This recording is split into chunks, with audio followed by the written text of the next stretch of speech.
like, bro, yeah, she got a kid. Look at his back. Oh my god.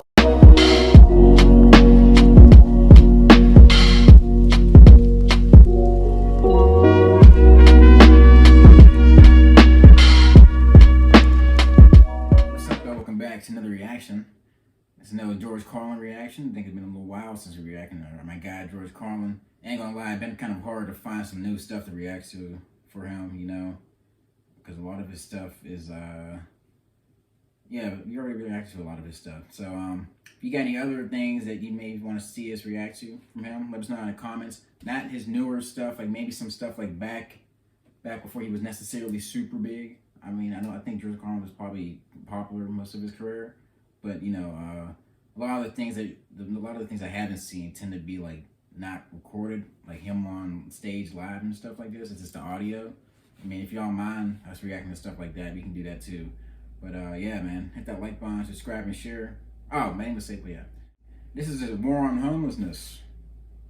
Yeah. Well, we know where the government tends to delegate their money, military. Yeah, especially in the United States, when we got places like LA, where they was able to clean up that entire place for the Super Bowl, all those homeless people, where they send them. They got them all out of there for all the people that was coming over, you know, the tourists and shit like that, people coming from different states. They want people to see that poverty. Because I know LA, they got like whole blocks sectioned out just for homeless people. Like, man, you could spend $1 billion plus on a jet, on one missile, but you can't create the housing to give these people places to stay. Even if it's not permanent, at least give them time to get on their feet so they can be able to get enough money to get themselves together or something like that. Like this little small, I seen a video where there's a guy actually building small houses for the homeless, and then the city came and tore them down. It's like, what the fuck is that for? Like, it's like you purposely want people to stay in these positions. Why? Like, I don't know, man. This just goes to show what the people up top are really worried about. You know, they're not necessarily worried about all their citizens, are they? Are they worried about all their citizens? Or are they worried about bombing people in Yemen? Destroying their factories, destroying their homes, destroying their hospitals, you know, just making it hard for them to live. Pretty much genocide at this point, you know? Oh, yeah. We might actually have to do a video on Yemen, because I've been seeing a lot of people talk about it, and not necessarily enough people are aware of what's going on over there. I've read sparingly on it, you know? So, yeah, we'll definitely have to do some videos on that. If you're enjoying the reaction, let us know down in the comments. This is George Carlin, War on Homelessness. We'll hop right in. By the way, speaking of American values, aren't we about due to start bombing some small country that only has a marginally effective air force? What did I just say, nigga? It seems to me like we're a couple of weeks overdue to drop high explosives on helpless civilians. People will have no argument with us whatsoever. I think we ought to be out there doing what we do best, gang, making big holes in other people's countries. I hate to be repetitious, but God, we are a warlike lot, you know? We can't stand not to be fucking with somebody. We couldn't wait for that Cold War to be over, could we? We couldn't wait for that Cold War to be over so we can go play with our toys in the sand. Go play with our toys in the sand. And when we're not invading some sovereign nation or setting it on fire from the air, which is more fun, then we're usually declaring war on something here at home. Did you ever notice that? We love to do that, don't we? We love to declare war on things here in America. Anything we don't like about ourselves, we have to declare war on it. Don't do anything about it. We just declare war on it. We got a war. It's the only metaphor we have in our public discourse for solving a problem. It's called declaring a war. We got a war on poverty, the war on crime, war on litter, the war on cancer, the war on drugs. But you ever notice there's no war on homelessness, is there? Nah, no war on homelessness. You know why? There's no money in that problem. There's no money in that problem. Nobody stands. It's true. Nobody stands to get rich off of that problem. You could find a solution to homelessness where the corporate swine and the politicians could steal a couple of $1 million each. You'd see the streets of America begin to clear up pretty goddamn quick. I'll guarantee you that. I will guarantee you that. Yeah. So, I got an idea for homelessness. You know what they ought to do? You know what they ought to do? Give the homeless their own magazine. Give them their own magazine. It'll make them feel better, for one thing. That's a sure sign of making it in this country.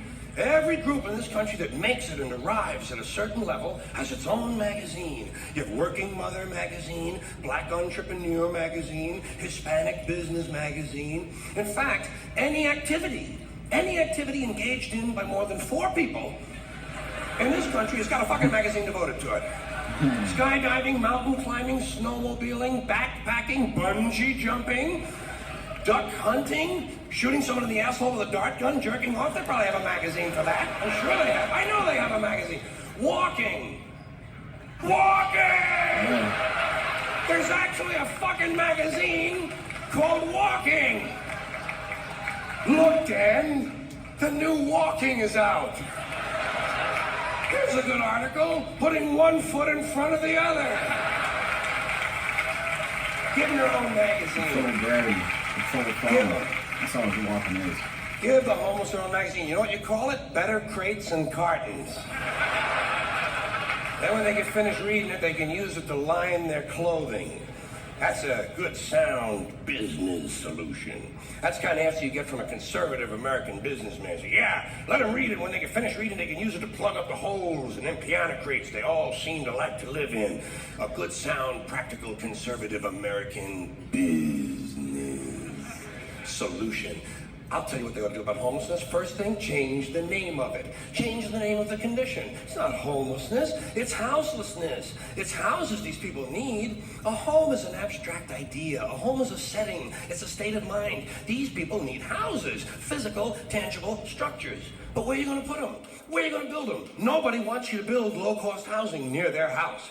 People don't want it near them. We got something in this country, you've heard of it, it's called NIMBY, N-I-M-B-Y. Not in my backyard. People don't want any kind of social help located anywhere near them. You try to open up a halfway house, try to open up a rehab center for drugs or alcohol, try to build a little home for some retarded people who want to work their way into the community. People say, not in my backyard. People don't want anything near them, especially if it might help somebody else. Part of the great American spirit of generosity we're always told about. Big, generous American nation. Ask an Indian about that.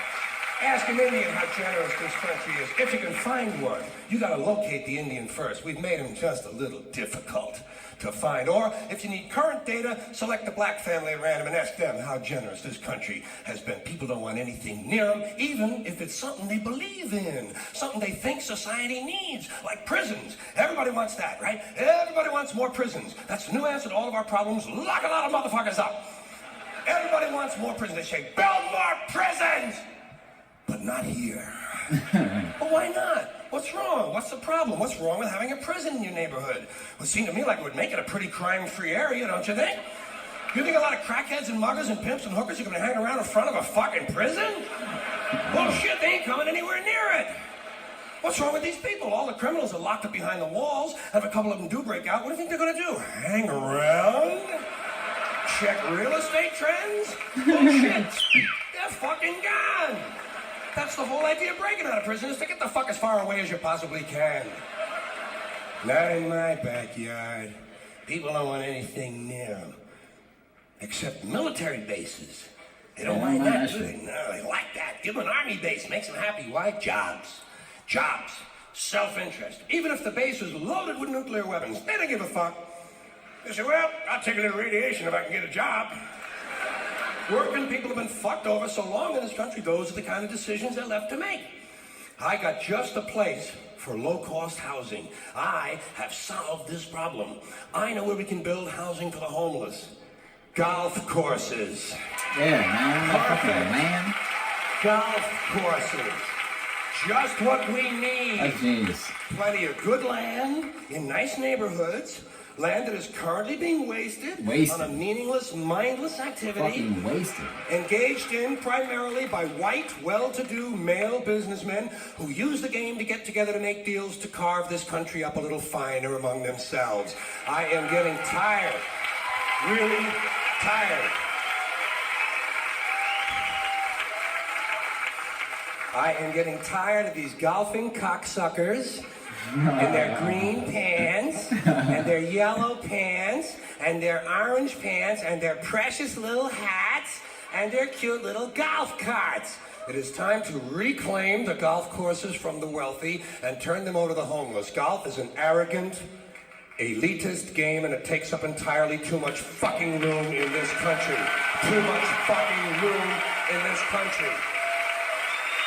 All that damn land for a fucking ball. It is an arrogant game on its very design alone. Just the design of the game speaks of arrogance. Think of how big a golf course is. The ball is that fucking big. What do these pinheaded pricks need with all that land?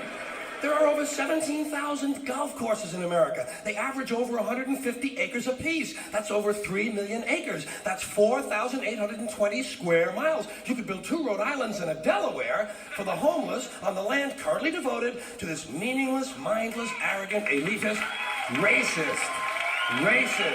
There's another thing. The only blacks you'll find in country clubs are carrying trays. And a boring game for boring people. Do you ever watch golf on television? It's like watching flies fuck. And a mindless game. Mindless. Think of the intellect. Think of the intellect it must take to draw pleasure from this activity. Hitting a ball with a crooked stick, and then walking after it. And then hitting it again. I say, pick it up, asshole. You're lucky you found the fucking thing. Put it in your pocket and go the fuck home. Go the fuck home. You're a winner.